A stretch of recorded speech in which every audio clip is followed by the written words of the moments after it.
આપણે જીથી ક્વિઝ ગુજરાત જ્ઞાન ગુરુ તે પર આપણે રજિસ્ટ્રેશન કરવા માટે તેને સર્ચ કરવું આવી રીતે, જેમ કે મેં સર્ચમાં કર્યું છે. પછી પહેલી એમાં જે લિંક આવે સર્ચમાં તે દબાવવાની છે.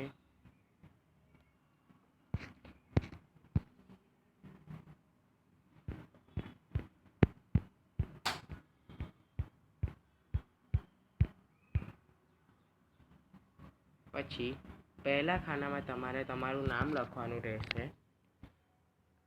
પછી બીજામાં તમે મેલ છો, ફિમેલ છો કે ઓધર. બીજા ખાનામાં તમારે તમારો કોન્ટેક નંબર લખવાનો છે. હા, કોન્ટેક નંબર તમારે જે ફોન હોય રજિસ્ટ્રેશન કરો છો તે જ લખજો, કારણ કે તેમાં ઓટીપી આવશે. બીજામાં ઈમેલ લખવાનો છે. તમારો ઈમેલ ફરજિયાત નથી, લખવો હોય તો જ લખવાનો છે. પછી તમે સ્કૂલથી છો, કોલેજથી છો કે ઓધર, તમે જેમાંથી છો એમાંથી કરવાનું છે. પછી તમારા શાળાનો જિલ્લો, તમે ક્યાંથી છો, સુરત, બરોડા, અમદાવાદ, જ્યાંથી હો પણ ત્યાંથી તમારે રજિસ્ટ્રેશન કરવાનું છે. અમે સુરતથી છે એટલે સુરતનું સુરત મ્યુનિસિપલ કોર્પોરેટર લખવાનું છે.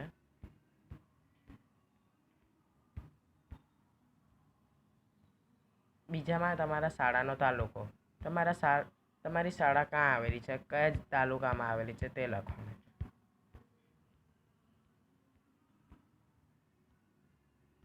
મારી સ્કૂલ અડાજણ પાસે આવેલી છે એટલે હું અડાજણનું લખીશ. તમારી શાળાનું નામ, તમારી શાળામાં આમાં જશો. પછી તમને સર્ચ કરવાનું, તમારી જે શાળા હોય તે. જો મેં મારી સ્કૂલનું નામ છે 7 સ્ટેપ સ્કૂલ, આવી ગયું છે બરાબર. પછી તમારે તમારા ઘરનું સરનામું લખવાનું રહેશે અહીંયા. પછી તમે કયા ધોરણમાં છો તે લખવાનું છે. પછી તમને લેંગ્વેજ કઈ જોઈએ છે, ઇંગ્લિશ જોઈએ છે કે ગુજરાતી તે લખવાનું છે. પછી અહીંયા રાઈટ ક્લિક કરી દેવાની છે. પછી અહીંયા જે યલો કલરનો આ જે કોડ આપ્યો છે ET કરીને, ત્યાં વ્હાઇટ કલરના બક્સામાં લખવાનો છે. તેથી તમારું રજિસ્ટ્રેશન સેવ થઈ જશે. ઓકે, તમને આ વિડીયો સારી લાગી હોય તો લાઈક કરજો, સબસ્ક્રાઈબ કરજો અને કોમેન્ટ જરૂરથી કરજો. ઓકે, આપણે મળશું નેક્સ્ટ વિડીયોમાં.